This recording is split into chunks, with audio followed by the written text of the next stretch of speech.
مرحبا بكم اخواتي في حلقة جديدة، واسعد الله اوقاتكم بكل خير.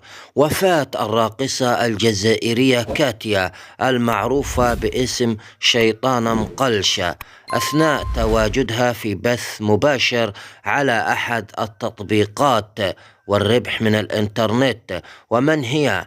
بعد أن عاشت في الشارع تم تعيينها كنادلة في البداية، ثم كراقصة في ملاهي رياض الفتح ووسط الجزائر العاصمة. وأعربت منذ فترة عن رغبتها في الزواج من إمام يساعدها عن الحصول على حياة مستقرة.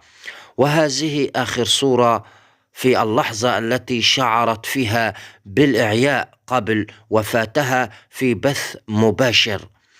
كانت وعملت شطاحة في أحد الملاهي الليلية، وعرفت بمقولتها الشهيرة: ما نقدروش نتوب لجل نجمع دراهم.